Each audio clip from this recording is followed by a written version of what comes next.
I want to talk with you guys about something that we've talked about a number of different times, but I'm going to talk to you about it in a little bit different way today, and that is self-sabotage. When I talk to you guys, I talk to women about this all the time. I'm like, what's the biggest thing that you think is in your way of you getting the results that you want or the success that you want, depending on what it is that we're talking about, right?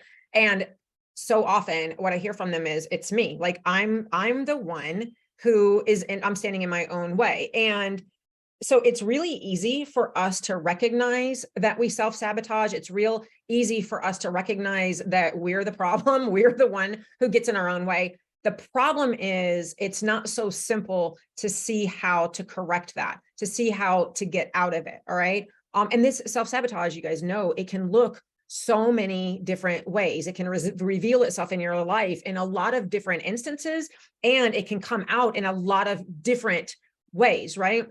So one of those ways that those negative thoughts can hold us back from achieving your goals and really living your best life is in making decisions, and the difficulty that we have around making decisions. And that is something that I feel like I've struggled with over the years. Most of the high achieving women who I help and who I talk to struggle with making decisions.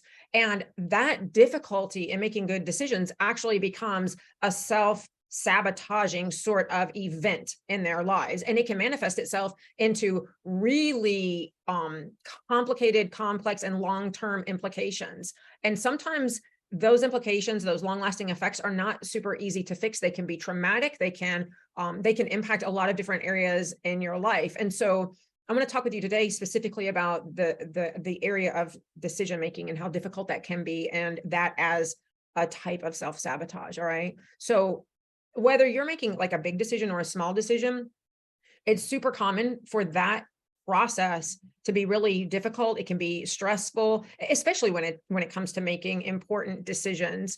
And really a lot of it, and I was actually talking with the success coaches on our team about this earlier, the struggle with making decisions, I think a lot of times it comes from our fear that we'll make the wrong decision, right? That will make somehow the wrong decision and it'll have a negative impact on our life, or we'll make the wrong decision and we'll miss out on some opportunity. If you think about big decisions that you've made over the years that you've struggled with, I mean, from my own experience, I think about whether to get married or not, whether to get divorced or not, whether to take a new job opportunity, whether to move. I mean, those are all the kinds of big decisions that come to my life that I know that I struggled with making.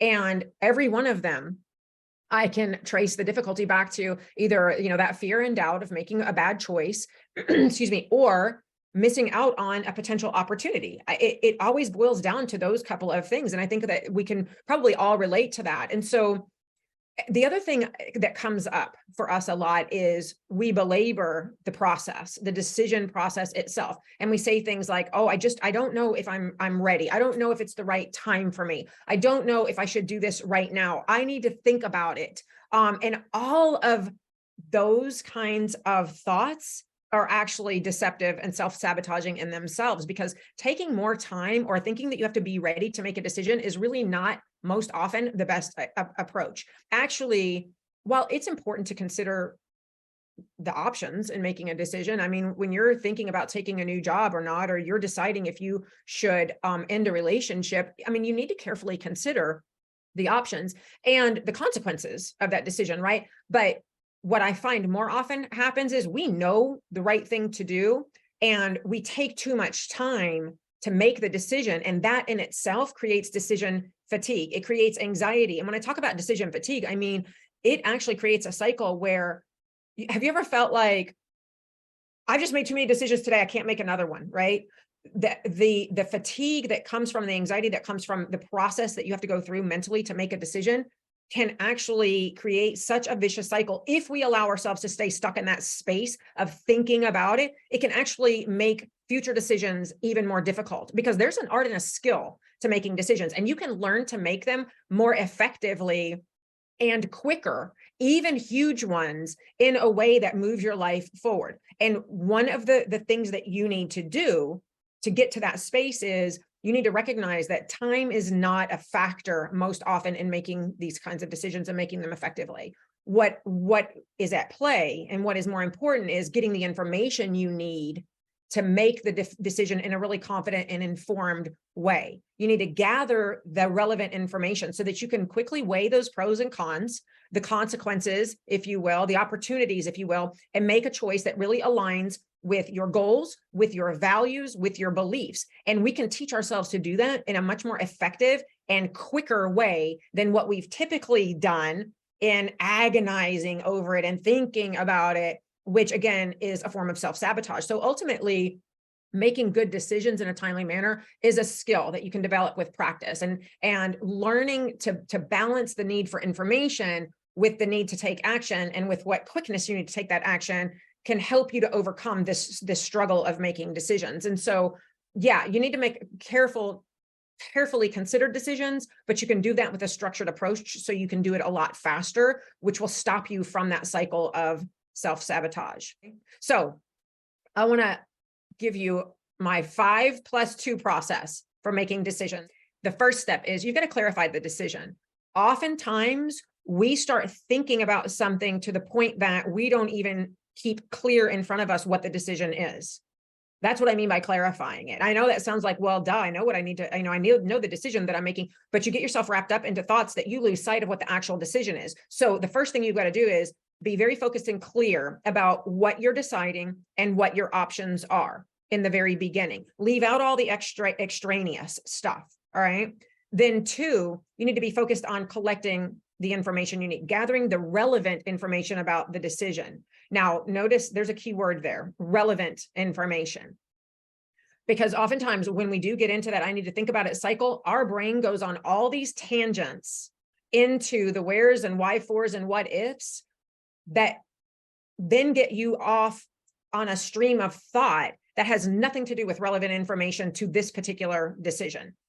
And if that's not making sense to you, please ask me questions in the comments. But things like, what information do I need to decide between this or that, or whatever my options are? And what's vitally important for you to remember in terms of relevance is, who do I need to get that information from? How do I gather that data, and who do I get the information? Because there are better people to get that information from, and there are not good people to get that information from. It may be a decision, for example, that you need to get expert information. It may be a decision that you need to avoid friends and family. It may be a decision that while you might be able to find some bits and pieces on Google, you need to be very cautious of diving too deep into Google and letting all of the overwhelm of irrelevant information bog down your mental processes to the point that you can't see here nor there from what really does matter and what doesn't. Okay. So that relevant perspective, or that relevant piece of what kind of information you need to gather, is super important to stay focused on. You know, it makes me think of, like, you know, my mom, when she has any kind of a pain or an illness or whatever, she goes straight to what I call Google Doctor. And she can decide really quickly that instead of looking for, you know, something that she needs to know about gut health, she's decided that she has 5 different diseases and death is imminent. Okay. So that's a really blown out of proportion example, but you guys think back in life and think to an experience where you have done that for you with your decision in your life. You are super smart. You know that you can go out and find information. And so you research and research and research something to death. And you end up on these, like, in these black holes of information that do not have anything to do with the original decision at hand or the consequences and opportunities of those decisions, but you've gotten yourself down on this tangent of worry and anxiety. And I kind of say it lightly, and I'm, you know, giggling a little bit about it, but it's a serious complication with women and making decisions in a way that keep you focused and give you clarity and move you forward. So 2, again, gathering relevant information. Number 3 in this 5+2 step process is identifying the pros and cons. You need to analyze the information that you've gathered, obviously, and identify the potential outcomes and the potential consequences of each one of those choices. But practicing this skill is really important when it comes to this part of the step, because again, you need to be able to do this in a really timely manner. You do not need to take days, weeks, months to agonize over choices. If you have all of the relevant information, you should be able to relatively quickly go through those pros and cons and make the most solid decision for yourself. If you find yourself saying, I need to think about this more, or I need more time, I don't know if I'm ready, that is a huge clue to you that you are off focus, for one, on the exact decision that you need to be focused on. And number two, that it should be a clue to you that you don't have enough information, because you don't need time. You need information to make the wisest decision. So if you're looking at the pros and cons of something and thinking, well, I need more time, you need to step back and go, okay, is it really more time, or is it, what information do I need? What question do I not have the answer to that I need the answer to before I can move forward? And then get that piece of information and move forward again. Step 4, consider your personal values and your priorities. Okay. So you've looked at the pros and cons, and that's kind of like, the fact-based piece of making the choice. But now you need to factor in your personal values, your priorities in each one of those options, because there are good decisions and then there are the best decisions for you. And I think that's a vital distinction that you need to remember. Just because something is a good decision doesn't make it the best choice for you. And that is where it has to align with, what is it that you want for yourself? What is it that aligns with the larger goals that you've set for yourself? Where is it that, how does it align with your beliefs around this issue, right?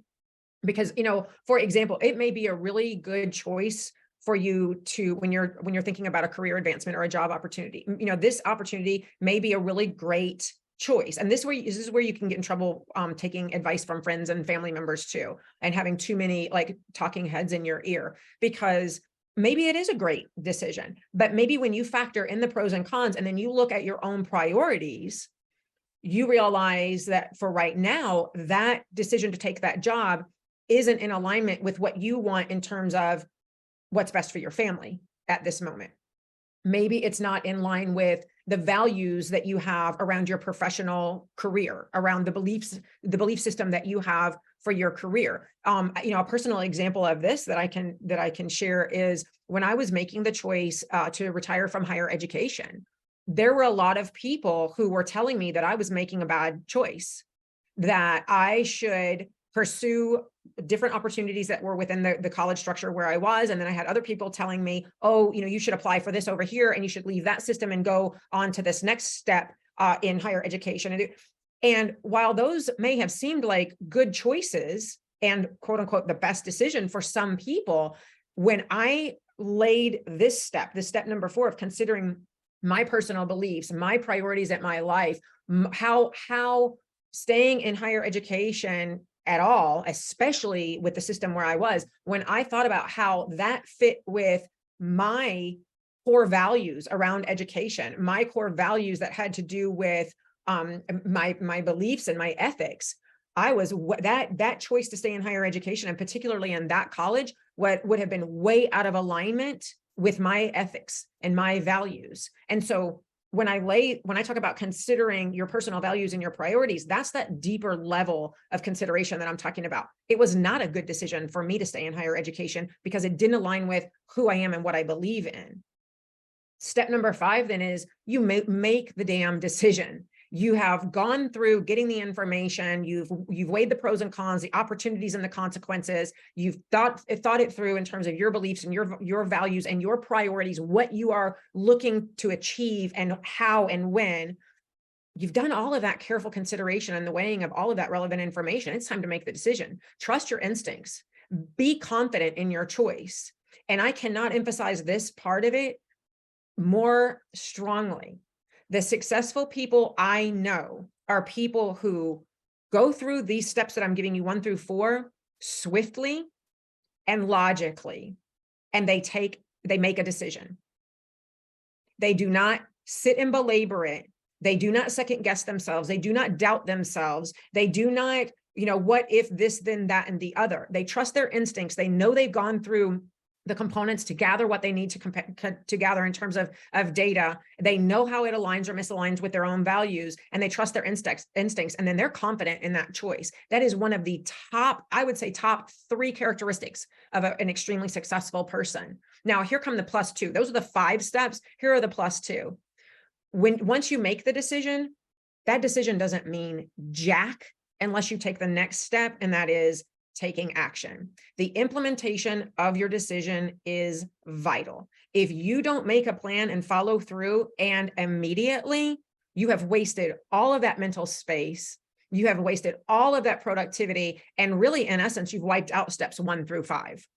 If you don't take action, that's where the magic actually happens. That's where you put the decision into play. And that's when it actually makes a change in your life. Step 7 then is to step back after a little bit of time and periodically and evaluate that decision. Now that you've taken action, reflect on the outcomes, and don't do it with criticism or regret in mind. That's not the purpose of reflection. The purpose of reflection is for you to actually learn from and grow from your experiences.